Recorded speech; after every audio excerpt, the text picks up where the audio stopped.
had a realization, mostly in my first Vipassana. My first Vipassana was very transformative for me, because I was doing meditation, I was doing yoga, I was doing breathing and breath work, I was teaching breath work, but just 10 days in India, which is the most amazing places in the world, I think, energetically and spiritually, 10 days just, consciously deciding I'm not talking to anyone, no eye contact, nothing, and I'm just shutting down.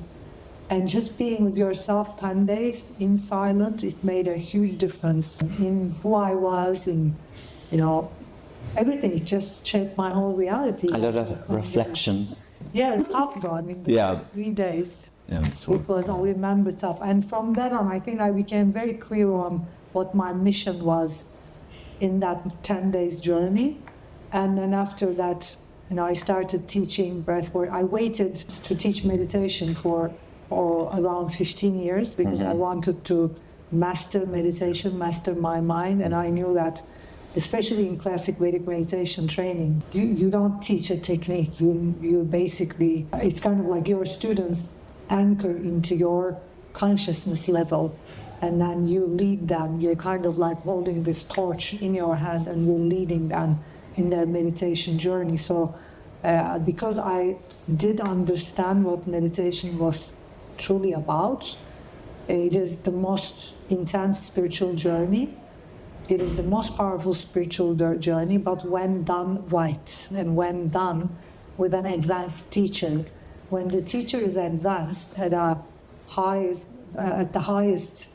level in their consciousness, at that Zen, where she or he can govern all her emotions and behaviors and mind, then she or he can help you do the same and stay in track. So because I understood what meditation was, I started teaching breathwork. I taught yoga for many years, but I waited until I was a master at meditation to start teaching meditation. It took me 15 years, which is not an easy path.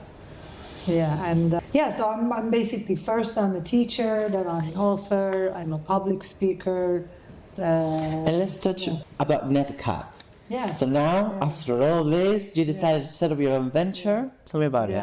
I think because now I'm working more and more with entrepreneurs, I think a true entrepreneur is born an entrepreneur. That's like, with all the research and with all the books I have read and the training I got, and I've been a human behavior expert teaching, helping humans master their behaviors, thinking habits, also breathing habits and their lives for over 20 years now, 25 years, but 20 years mainly, not breathing, but mainly on self-mastery.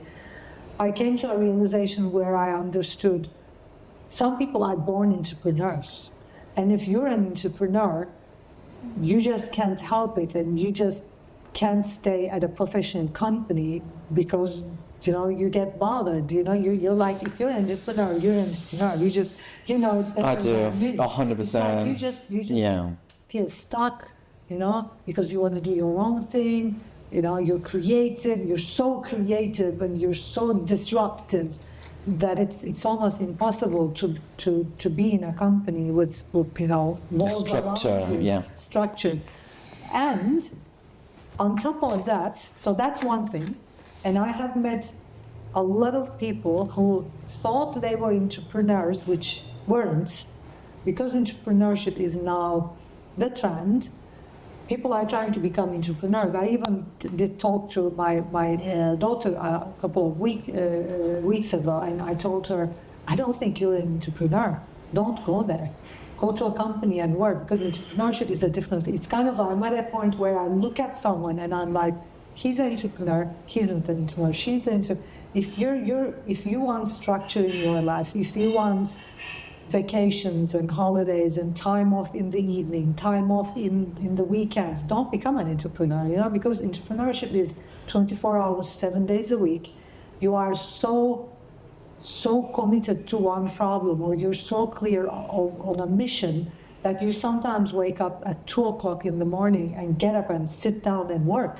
Entrepreneurship is kind of like having breakfast in the morning. You're just nonstop thinking about your business, talking about your business. You're full on, your mind works around that. And if you're not that, if you can literally shut down your computer and just be with your family without thinking about business, you're not an entrepreneur. That's the formula. It's like, just test that. If you can shut down the computer, if you can shut down your phone and spend a couple of days with your family without thinking about your business, you're not an entrepreneur. It's that simple as that.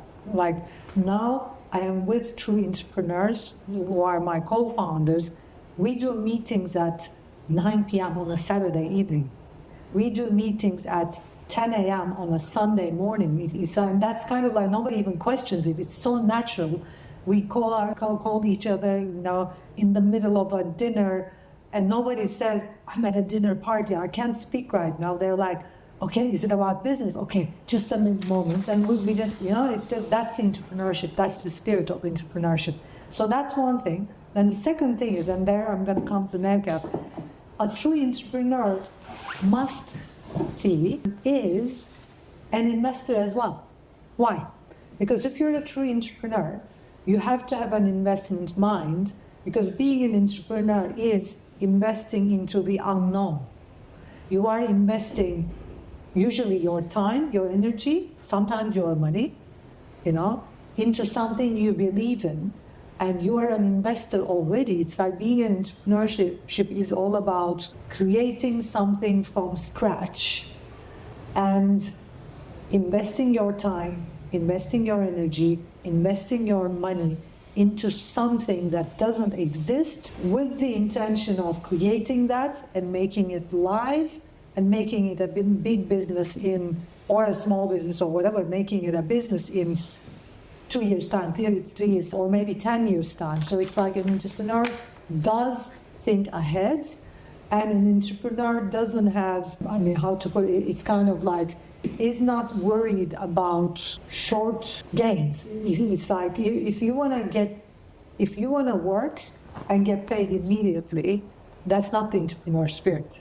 Entrepreneurs work and get paid after 5 years. Entrepreneurs work and get paid in 10 years' time. It's like, if you get that and you are able to not get paid, not be applauded, just spend... Put in the work. Yeah, put in the work.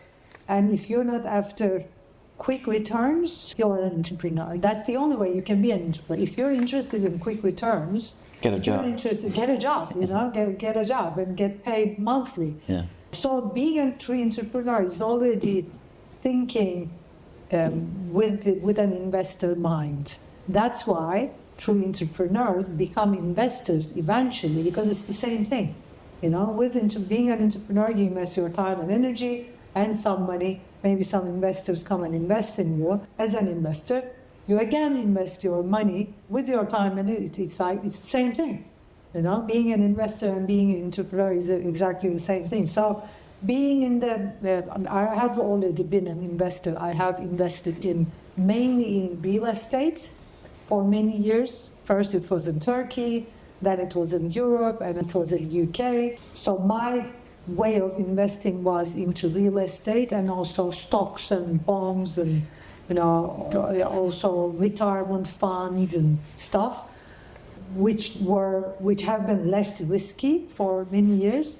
And then 5 years ago, when I first founded my startup, because 8 years ago I moved to UK, and then in UK, it's kind of like a coincidence, because of the tax regulations, EIS, I started looking into investing in startups because the government supports us investing in startups.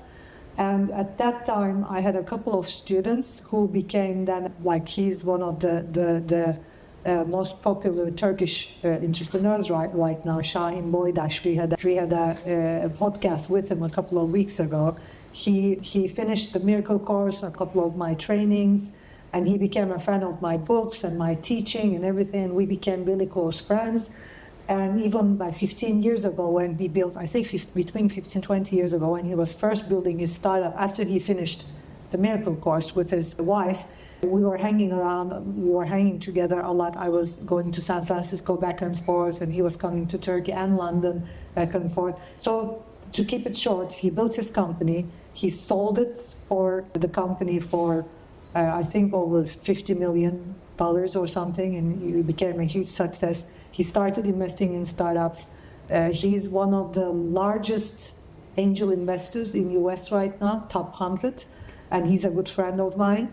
And now we have a couple of projects together. I'm one of his investors in another company. So I think I got influenced by Şahin because we were talking about, and he was like pushing me, you know, you should combine this work with tech, and you should build a tech company, and tech. And then I think that's how I started getting interested in tech companies. So moving to UK, getting interested in tech companies for also tax reasons. I started investing in some. And then one day I was like, with also speaking with Şahin and a couple of other startup founders, I was like, okay, why don't I, instead of investing in other startups, why don't I invest in my own startup? So Breath Hub has been my largest investment, because until Breath Hub, I was investing between 10 to 50, 60K to startups. And I still have some startup investments like that. I lost some money with one of them. I did around 10x, which was very lucky. And I was like, you know, I wish I invested more than 10K into that company. So I started working for Breath. You know, I built a tech company here in London, and then I started building Breath Hub. And then with Breath Hub, it grew. We became a venture company. It became Valley Labs, and now we have the holding company. We have a hospitality brand. We have a venture studio, app studio. We have other businesses. So that's how it started. So after Breath Hub, I got more and more involved with the tech community. I started seeing, as a behavioral expert, because I just can't take off that hat. I have experience having worked with 40,000 people. I have experience being on stage for many years. I have experience with my research around who humans are. And I spent around 78 hours every day for the past 25 years thinking about human behavior, working on human behavior, analyzing human behavior, talking about self-mastery, thinking about self-mastery, reading books about self-mastery. So it's kind of like, it's a no-brainer. If you spend 7 to 8 hours every day for 25 years on self-mastery, on humans, you know a little bit about humans, you know a little bit about You're an expert, behavior. of course. You know a little about self-mastery. So at the age of 50, I'm now at a time where I literally nailed it when it comes to self-mastery. It's like, if you want to grow in any area of your life with the formulas we teach, you will for sure. And with that expertise, as a startup founder and then an angel investor, joining accelerators, doing meetings with investors, doing collaboration with VCs, being an LP, working with VCs, and then working with founders, I started seeing what's lacking in the startup world and in the whole entrepreneurship. And two things are lacking. One is true mission, and founders, I don't think startup founders can understand the importance of knowing thyself and knowing why you are here in this world, in creating their companies, and how it is aligned with the level of success. I don't think founders understand that. Founders think they can do any business and succeed, which is not the case. It's all about, it's like the whole world is a formula. It's a mathematical formula. So if you're not doing what you're meant to be doing, forget about success. Your company will fail. And people just miss that fact. It's like the importance of mission. The second thing, they miss the importance of mind governance. They miss the fact that our minds get reflected into this world. So if you're a founder and you haven't mastered your mind and you haven't mastered your behaviors, you're going to fail. So it's all about founders' mastery, and it's all about founders being clear on mission. Yes, accelerators, VCs, investors, people talk about these, but not enough, and they do not share enough resources, or nobody teaches the founders how to master. Nobody teaches the founders how to get clear on your mission, your true mission. And that's what you do. Yeah, so that's why we built NetCap. We were like, we have to build we have to build an accelerator for anyone interested in success. And we built NevCap with that idea, with that, like, seeing the problem that is existing in the startup world, especially in accelerator. We built an accelerator where we support founders themselves instead of the business. I don't think business is that much important. And especially at pre-seed and seed level, as investors, we invest in founders. And the level of consciousness and the level of mastery is the most important thing. If I can help founders master themselves, that's going to be my biggest investment, because that founder is going to succeed in everything he does. Because I have seen that happen with Shahin, with other entrepreneurs. I have companies led by founders who finished my training. So I was like, okay, how can we get everything we have, our expertise in Nevşah Institute, and bring that to the startup world? And that is NetCap. Thank you so much. What a pleasure.